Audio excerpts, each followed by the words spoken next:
crisis loomed, Congress spent $2.2 trillion to fix it. But wait a second, where's the money coming from? And by the way, you can worry about that without disagreeing with the thrust of the aid package, which is to help people who are hurting, and we ought to. But you still can have disk space to wonder, where do we get the money? And the answer is, we're borrowing it, and thus adding to the $23 trillion in debt we already have. Here's a larger question we're thinking about now. How much of that debt will China be buying?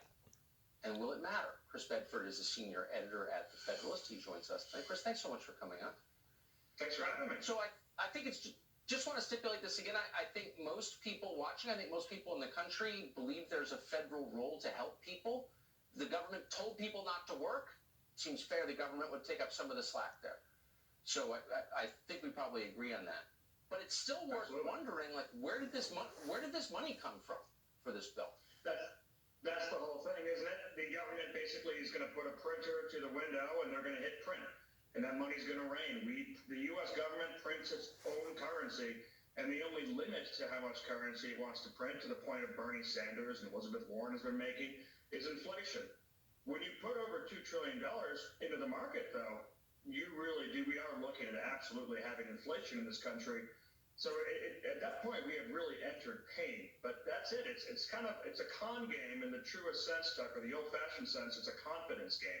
Everyone looks at each other and says, this will work, and it's real, and they just print. Or they're not thinking about it. I mean, the crisis is at hand. It has to be dealt with. People need to be helped pay the rent, buy food, and maybe that's the cost that you accept. In the back of my mind, though, I can't help but worry that when all of this is done, when the virus burns out or we figure out how to stop it medically, that China, which started this catastrophe, will be stronger and we will be weaker. Do you think that's a risk? It's definitely a risk, but here's the good news in that is that China's very nervous right now.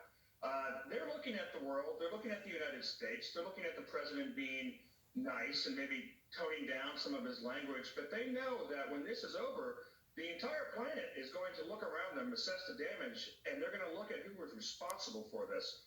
They know that with a populist president and a populist Congress, this debt might be nationalized or it might be bought from them. And they are not looking. They're also knowing that our dollar is going to go down because of inflation.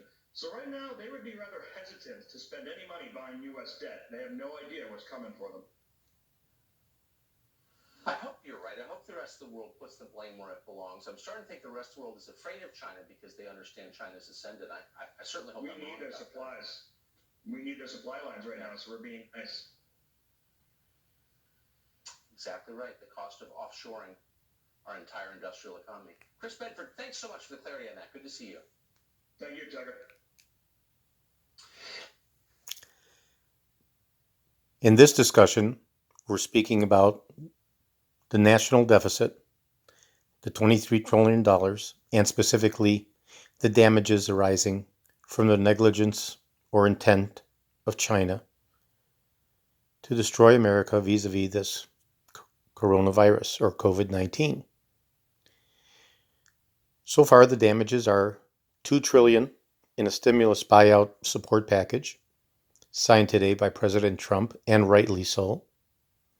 $4 trillion in quantitative easing by the Fed to support and shore up the banking system, which is $6 trillion thus far.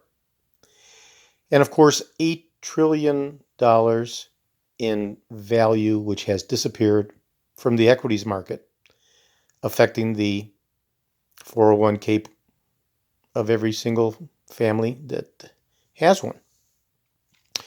So if we take the $8 billion of evaporated wealth destroyed through the equities market, and the $2 trillion in the stimulus support package, and the $4 trillion in quantitative easing, 2 plus 4 is 6, plus 8 is $14 trillion. So essentially what our country has is a claim against China for $14 trillion in damages. $8 trillion in the carnage from the stock market, $4 trillion in quantitative easing to shore up the banking system, and the 2 trillion or 2.2 trillion in the stimulus support package. That is $14 trillion in damages. Now, if the nation has somewhere in the neighborhood of 23 trillion in rising debt as a deficit, and that clock is ticking every single second of the day, then what we have is an opportunity as a nation, through our elected leader, Donald J. Trump, to freeze the Treasury bonds that have been purchased by China and nationalize those bonds as offsets to damages arising from the intentional or negligent actions of China with respect to this coronavirus. So hopefully, by the time this passes and by the time November comes and we have our re-elected President Trump, the appropriate actions will be taken and the Chinese debt that has been accumulated through U.S. Treasury bonds will be frozen, nationalized, seized, whatever terminology would be appropriate, as damages for the coronavirus that originated and spread globally around the world and affected our economy as well as other economies around the world. This is food for thought. Seriously. Thank you very kindly.